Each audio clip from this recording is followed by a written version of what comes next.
오늘은 사무엘 하 말씀을 잠깐 함께 보도록 하겠습니다. 사무엘 하 7장입니다.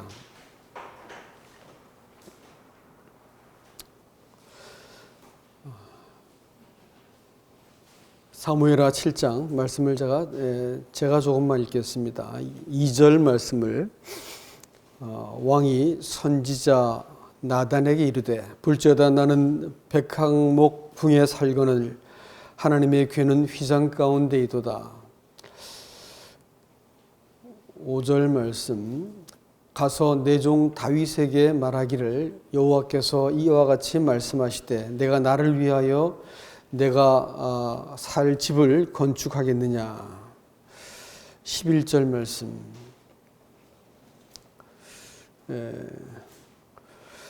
전에 내가 사사에게 명령하여 내 백성 이스라엘을 다스리던 때와 같지 아니하게 하고 너를 모든 원수에서 벗어나 편히 쉬게 하리라. 여호와가 또 내게 이르노니 여호와가 너를 위하여 집을 짓고 내 수완이 차서 내 조상들과 함께 누울 때에 내가 내 몸에서 날 내 씨를 내 뒤에 세워 그의 나라를 견고하게 하리라.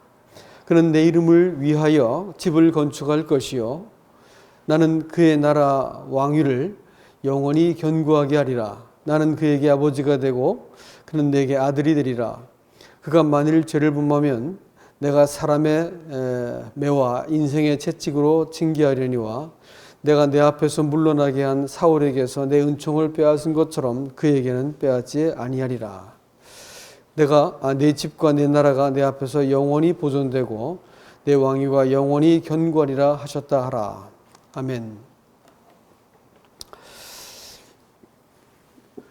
다윗이 갖고 있는 오해가 있었습니다. 그것은 그가 좋은 마음으로 하나님의 집을 짓겠노라고 결심을 했습니다. 자기는 백향목 집에 짓고 살고 있는데 하나님의 궤는 휘장 가운데 있는 것이 못내 마음에 쓰여서 그가 이렇게 성전을 건축할 뜻을 가졌습니다. 그런데 하나님이 여기에 대해서 좀 강한 어떤 그 표현을 하시는데 네가 나를 위해서 집을 짓겠느냐 이렇게 되물으셨어요. 그리고 내가 너를 위해 집을 지을 것이다 이렇게 하셨거든요.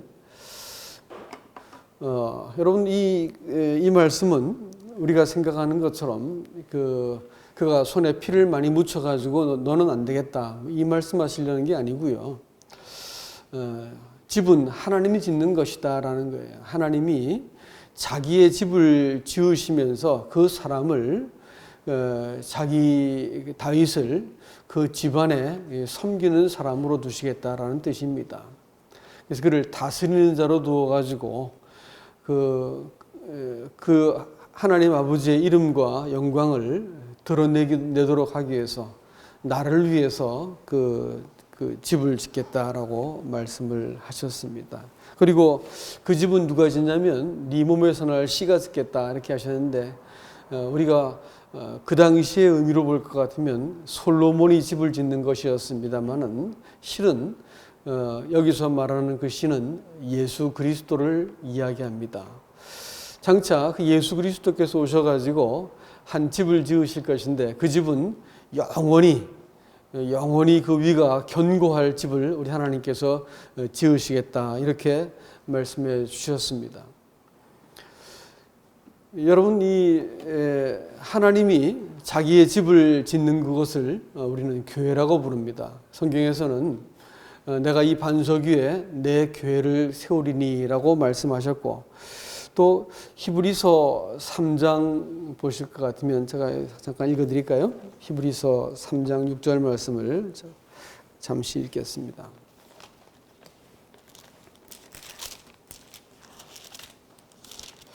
(3장 6절입니다)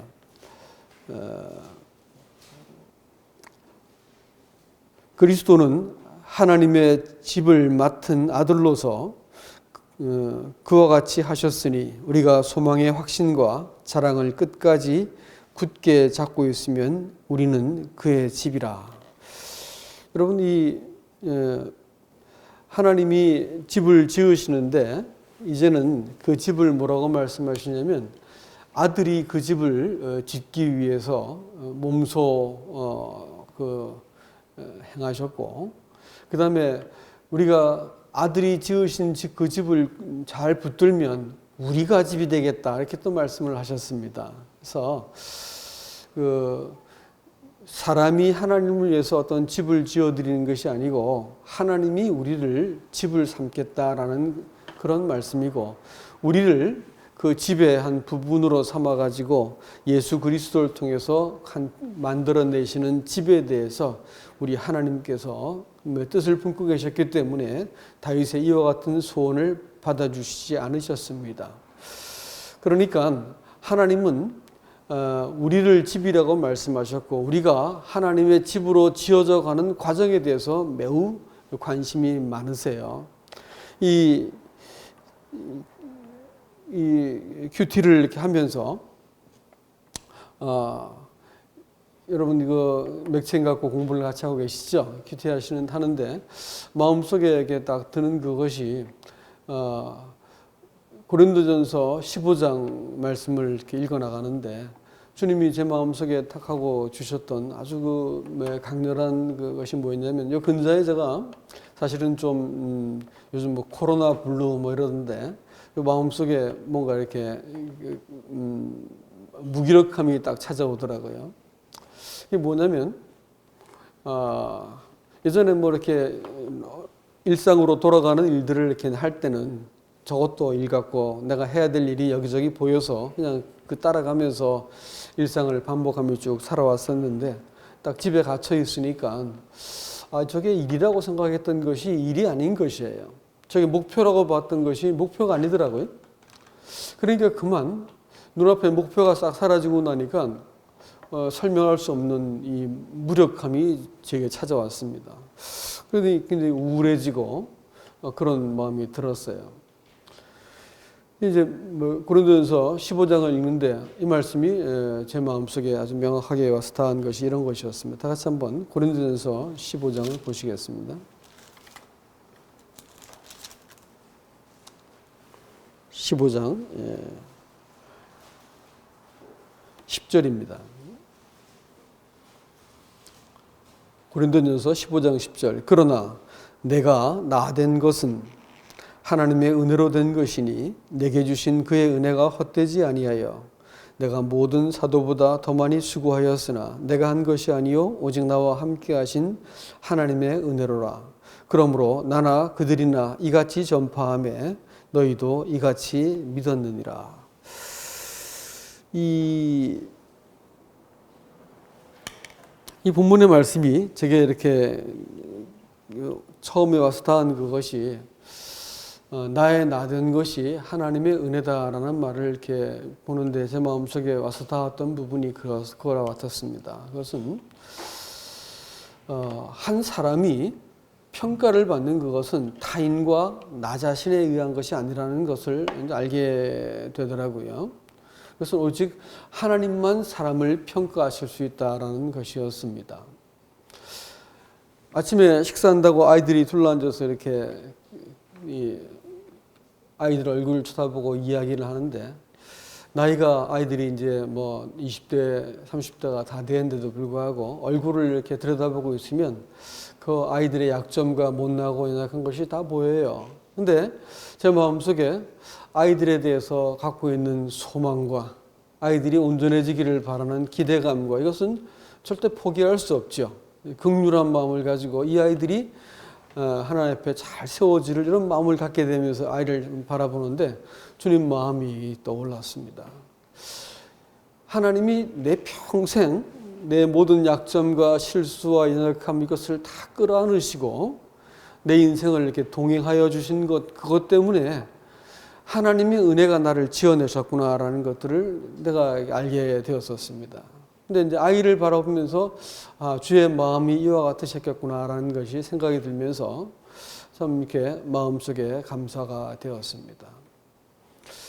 여러분, 이 사람의 일생을 내가 이것을 열심히 잘해가지고 이렇게 했어 라고 얘기한다 할 것 같으면 성경이 가장 미워하는 것이 될 것입니다. 하나님이 그 사무엘하 7장에서 사무엘하 말씀에서 사울을 버리실 때 결정적인 것이 뭐냐면 그가 하나님 말씀을 순종치 않은 것도 있었지만 뒤에 전쟁을 이기고 나서 자기를 위해서 기념비를 세웁니다.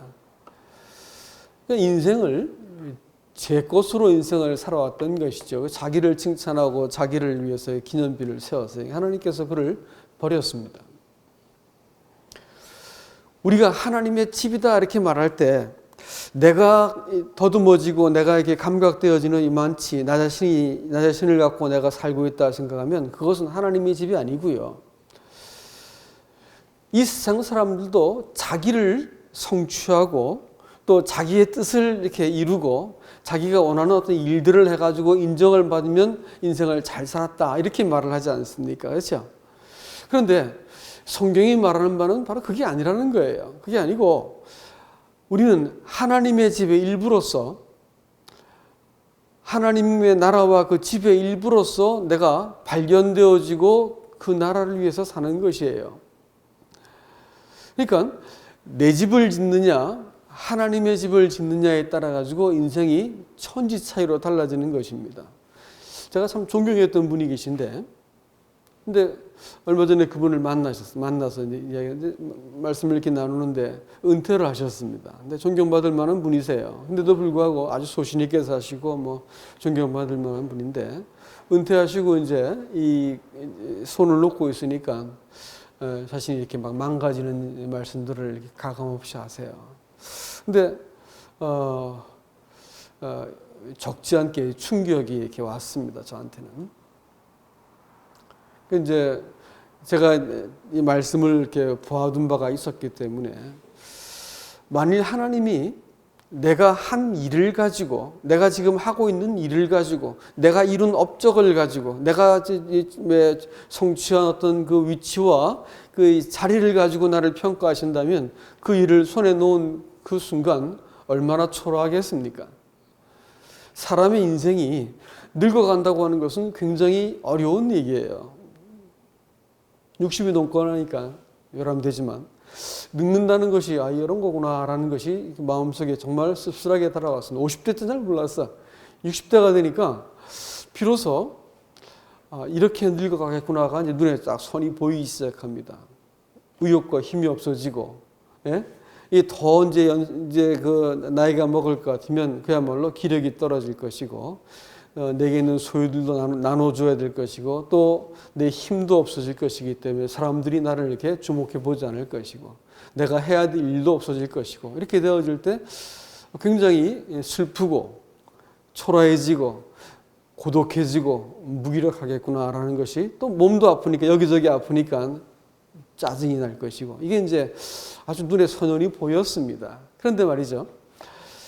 만일 내가 하고 있는 일과 또 내가 이룬 업적과 역할을 가지고 만일 내가 인정을 받고 하나님께 그것을 내 집이라고 볼 것 같으면 나는 틀림없이 허물어진 집일 것입니다. 더 이상 나도 별로 가치가 없어지고 다른 사람이 보기도 그럴 것인데 하나님은 그게 아니고 나를 집이라고 말씀하셨다는 것이지요. 네가 내 집이다 이렇게 말씀해 주고 나니까 하나님이 내가 이런 업적을 갖고 말씀하는 게 아니고 나 자신을 갖고 말한다는 것을 알게 되어지니까 마음속에 딱 소망이 생겼습니다. 내가 무슨 일을 하든지 또 내가 어떤 역할을 하든지 상관없이 나한테 주어진 관계, 나한테 준 역할, 일, 이 모든 것은 엑스트라고 결국은 나를 지어내셔서 하나님에게 거룩한 집을 짓는 그 도구로 나를 쓰시려고 그러는 거구나. 나를 가장 정결한 하나님의 집의 재료로 만들어내시기 위해서 바로 나를 빚어내기 위해서 이런 일과 관계와 이 과정들을 겪게 하셨다라는 것이 마음속에 딱 찾아오니까 큰 이렇게 이 안심이 되어지고 기쁨이 찾아왔습니다. 마음이 근심스러웠었는데 그게 사라지면서 하나님 앞에 심령이 청명해져 버렸어요. 여러분, 우리는 옛사람이라고 말하는 집이 있어요. 그래서 내가 성취하고 내가 인정받아야 되고 내가 어떤 그 위상을 가져가야 되는 어떤 그런 자기 성취를 위한 이 독립적인 자아가 나를 이렇게 이루어가려고 막 애를 쓰는 옛사람이라는 것이 있습니다. 근데 그 집 지어내기 위해서 심지어는 그리스도 안에 들어왔다고 해놓고 나서도 아직까지 분별력이 떨어질 것 같으면 그거 잘 몰라가지고 이 옛사람을 그리스도를 빙자해서 하나님의 나라를 빙자해가지고 막 일을 하고 무엇인가를 이렇게 내가 성취해야만 만족감을 느끼고 그 일을 어느 순간 딱 하지 못하게 될 때 그냥 이렇게 바람이 빠져버린 그 어떤 풍선과 같이 훅 가라앉아가지고 아무것도 못하게 되어지는 의욕이 떨어지는 사람이 될 수 있습니다. 이걸 우리가 잘 보지 못하면 이 옛사람의 기초 위에다가 나를 자꾸 쌓고 또 나를 자꾸 강하게 만드는 것이 신앙생활을 하는 것이라고 착각을 하게 되어 있습니다.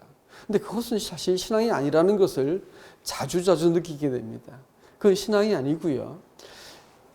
이 터를 잘 잡아야 되는데 그 터는 이 옛사람이 아니고 새사람이라고는 터입니다. 하나님 앞에 있는 나지요. 이것을 내가 바라보게 되어질 때 내가 더러 넘어지고 더러 내가 무엇을 또 잘하기도 하고 하는 그것이 내 하나님 앞에서의 그 마음과 그 위치를 조금 더 흔들거나 바꿀 수 없다는 것을 알게 되는 것입니다. 안 그러면 내가 하고 있는 일과 사람들이 인정해주고 인정해주지 않고 하라는 것들 때문에 신앙이 막 마구마구 흔들리게 되어 있습니다. 이런 것들이 다 떨어져 나가도 당신만 있으면 내가 됩니다. 당신의 구원으로 내게 충분합니다. 내가 그 구원으로 기뻐하겠습니다. 라고 말할 수 있는 그것은 여러분 새 사람 위에 기초를 둔 하나님과의 관계를 맺고 있으면 우리는 이와 같이 하나님을 늘 흔들림 없이 대면할 수 있습니다. 여러분 이 옛사람이라고 하는 것 우리가 옛사람이 되고 싶어 되나요? 우리는 새 사람으로 불림을 받고 우리의 신분은 새 사람이라고 하더라도 조금 하나님 앞에서 우리의 중심을 놓치고 초점을 흐릴 것 같으면 어느 순간 훅 넘어가 있어가지고 우리의 욕망과 생각의 포로가 되어 있고, 예?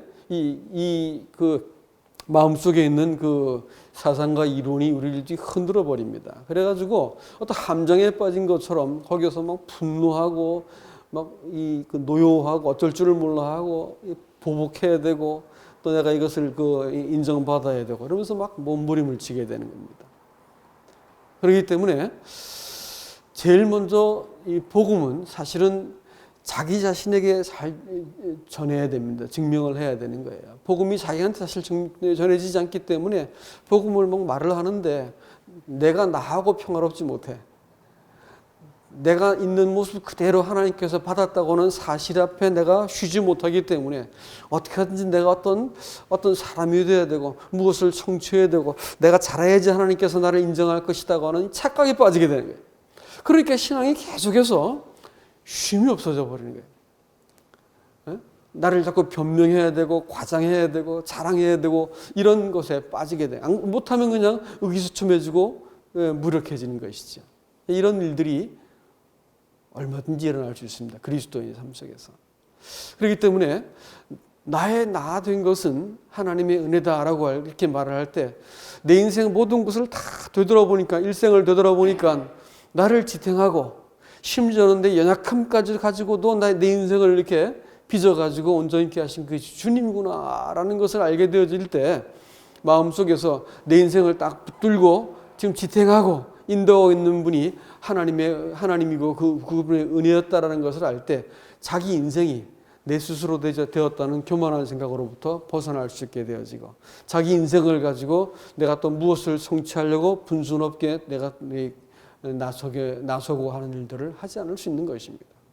자기에 대해서 내 인생 모두는 하나님의 은혜가 나를 붙들어 내셨습니다 라고 고백하고 자기에 대한 평가를 하나님의 눈앞에서 그 은혜 앞에서 자기를 평가할 수 있으면 하나님의 사람인 것이고 자식이 커가지고 아버지 고맙습니다. 어머니 고맙습니다. 이렇게 이제 말을 해요. 당신들 때문에 제가 이렇게 살 수 있었습니다. 이렇게 말해주면 그 아이가 무엇을 성취하든 뭘 했든 그것보다 부모로서 더 그 보람찬 일이 있을 수 있을까요? 그렇죠? 아이가 자기를 키워준 부모에 대해서 고마워 감사한 마음을 가져요. 그러면 그것만 가지고도 충분히 부모는 보상을 다 받은 거게 될 거예요. 하나님이 사람을 창조하셨어요. 창조하시고 또 구속하시고 구속한 사람을 견뎌가지고 말할 수 없는 탄식과 중보를 통해서 우리를 끝까지 하나님 앞에까지 데려가시는 분이 성령님이시고 우리를 구속하시고 하늘에서 중보하고 계신 분이 예수 그리스도세요. 그러면 우리가 그 앞에 가서 기꺼이 면류관을 벗어드리고 제가 아니라 주님이 하셨어요 라고 말할 수 있어야겠지요. 그러니까 신앙생활이라고 하는 것이 내 인생을 지금까지 이끌어온 것이 주님이셨어요 라고 말을 할 때 그런 사람하고 대화를 나눌 때 어떤 생각이 들어질까요? 그런 사람과 대화를 나누면 소위 교제라는 걸 할 것 같으면 마음이 편안함이 있어서 옵니다. 주님이 보여요. 근데 나 이렇게 대단한 사람이야. 나 많이 알고 말이야. 많이 이뤘고 나 대단한 경험한 사람 이렇게 하면 한 번, 두 번은 만나주겠지만 두 번, 세 번 만나면 짜증이 나고 만나고 싶지 않겠지요. 그러면 그리스도 안의 교제는 뭘까요? 주님이 지금까지 나를 인도하셨습니다. 자기에 대해서 정확한 정체성을 갖는 것이지요. 그렇죠? 은혜가 나를 지금까지 있게 만들었습니다. 라고 바울은 그와 같이 자기에 대해서 이 하나님의 은혜를 통해서 볼 수 있는 같은 안목을 가졌다라는 것입니다. 두 번째는 내가 더 많이 수고한 그것은 나와 함께 하신 하나님의 은혜였다라고 말을 하고 있습니다. 그가 하고 있는 일도 마찬가지였습니다. 사람들은 탁월한 영도력과 또 조직력과 뭐 이렇게 이 힘을 가지고 지혜를 가지고 이렇게 일들을 합니다. 뭐 그런 것을 제가 나쁘다 말씀드린 게 아니고, 그러나 시간이 조금 지나고 볼 것 같으면 그것은 내 힘으로 한 것이 아니라는 것을 조금만 지나면 알 수 있습니다. 근데 그 당시 이렇게 혈기방장할 때는 내가 다 한 줄 알았어요. 시간 지나고 나니까 하나님이 하셨습니다. 그러니까 요즘은 어떤 일을 할 때 하나님께 먼저 묻게 되는 것이 자연스러운 일이 되었습니다. 그리스도인의 삶은 하나님이 내가 만나는 그 모든 일 가운데 하나님이 개입하셔가지고 하나님이 그 일을 하게 만드시는 거예요. 근데 오늘 여기서 은혜가 헛되지 아니하여라는 이 말을 덧붙이고 있습니다. 하나님의 은혜가 헛될 수 있는 길이 두 가지가 있어요. 한 가지가 뭐냐면 하나님의 은혜를 몽땅 가지고 뭘 하냐면 자기 위에다가 집을 짓는 거예요. 하나님의 힘 주세요, 뭐 주세요 해가지고 뭐 하냐면 자기 성취를 위해서 하나님을 빙자해서 자기 성취를 하려는 사람들이 있습니다. 그것은 아무리 해봐야 아무 소용없습니다. 해놓고 나서 내가 이만큼 대단해라고 말하는 순간 그 모든 건 다 허물어질 것이기 때문입니다. 그건 두말할 것 없이 그것은 모래 위에 지은 집이에요. 하나님의 집이 아닙니다. 근데 그 허물어짐이 아주 형편없이 허물어지는 것을 우리가 볼 수 있을 겁니다. 우리 인생의 말년이 되어가지고 내가 이만큼 했고 나 이만큼 잘할 수 있는 사람이었어 라고 생각하면서 인생을 살다가 나이 들어서 아무것도 할 수 없게 될 때 우리 인생은 말할 수 없이 초라하고 비참해질 수 있는 것입니다. 그러나 내 인생 자체가 주님 은혜로 나를 이렇게 인도해 오셨고 내 인생 자체가 하나님이 도우심과 그 은혜 때문에 나를 견디시고 감당케 하셨어 라고 말할 것 같으면 내가 영광을 가지고 나한테 돌려야 될 이유가 없고 하나님께 돌려드릴 수 있는 것입니다. 그렇기 때문에 이 은혜가 헛되지 않기 위해서는 이것을 나를 강하게 하고 내가 무엇인가를 성취하기 위해서 은혜를 빙자하는 것이 아니에요. 정말로 어디에 있는 무슨 집을 위해서 인생을 사는가를 따져봐야 됩니다. 하늘에 있는 집이냐 땅에 있는 장막이냐 이게. 바울은 말할 수 없이 사모하기를 뭐라냐면 이 땅에 있는 장막이 허물어지면 하늘에 있는 장막이 되어 있는데 나 그 덧입기 원한다. 그 장막을 덧입기 원한다 이렇게 말했어요. 날마다 삶을 살아갈 때 하늘 장막, 하나님 앞에 있는 나 자신을 하나님께서 빚어내시기 원하신다는 걸 깨닫고 내가 그 앞에서 삶을 살아내는 것입니다. 은혜가 헛되게 되는 또 하나의 이유가 있는데 그것은 방종하는 것이지요. 은혜를 내 방종의 빌미로 삼아가지고 내 게으름에 대한 어떤 그 권리로 삼고 죄 짓는 권리로 여겨가지고 이 소위 자유한다 해놓고 그냥 이렇게 구원받았으니까 해가지고 뭐 아무렇게나 살아버리는 걸 가지고 내가 은혜를 누린다고 말을 합니다. 그건 은혜를 누리는 게 아니에요. 은혜를 헛되게 만드는 겁니다. 헛된 은혜입니다. 하나님의 은혜는 방향성이 있어요. 하나님의 은혜는 너무 크고 너무 일방적이고 너무 조건 없기 때문에 사람으로 하여금 감당을 할 수 없는 큰 은혜이기 때문에 이 아무리 굳은 사람에도 하나님의 은혜가 아들의 생명을 걸고 나한테 베푸신 자기 자신을 건 하나님의 은혜를 경험하고 나면 한 가지가 뚜렷해지는데, 은혜는 뭐냐면 하나님을 알게 만드는 힘이 있습니다. 도대체 하나님 누구세요? 누구신데 나 같은 사람을 위해서 이렇게 하십니까? 라고 하면서 자기의 중심이 돌아서서 하나님의 얼굴을 향하게 돼요. 당신이 누구신데? 어떻게 나 같은 인간을 이렇게 사랑하세요? 이렇게 하면서 은혜는 딱 한 가지 방향을 가르쳐요. 뭐냐면 사람으로 하여금 하나님에 대해서 관심 있게 만들어요. 하나님을 알고 싶게 만들어지고, 하나님의 일이라 할 것 같으면 내가 손발을 걷어붙이고 뛰어나가게 만들고, 하나님과 관계된 것이면 나한테도 관심이 있게 되는 거예요. 이렇게 만들어버려요. 하나님의 일은 틀림없이 사람으로 하여금 하나님께 열심히 있게 만들고 하나님께 대해서 이렇게 알고 싶게 만드는 그런 경향성이 있다는 것입니다. 근데 헛된 은혜는 뭐냐? 자기를 위해서 내 용서를 받아 죄를 탕감받았기 때문에 그 다음부터는 죄를 지어도 문제가 없는 거예요. 끄떡없게 되어버리는 것이. 그건 헛된 은혜입니다. 오늘 바울은 자기가 이 은혜를 입고 나서 다른 사도들보다 더 많이 수고했다라고 이야기를 합니다. 나나 그들이나 이렇게 전하고 너희도 이렇게 믿는다라고 성경은 말하고 있습니다. 이걸 저는 교제라고 봅니다. 그리스도인들이 이와 같은 교제를 통해서 이 하나님이 나에 대해서 그 은혜로 대면해 주신 것, 또 내가 지금까지 감당한 그 모든 일에 대해서도 하나님이 나를 감당해 주신 것을 내가 말하기 시작할 때 이제 교제가 되는 것이고, 이것은 성도들을 살려내고 힘을 얻도록 만드는 것입니다.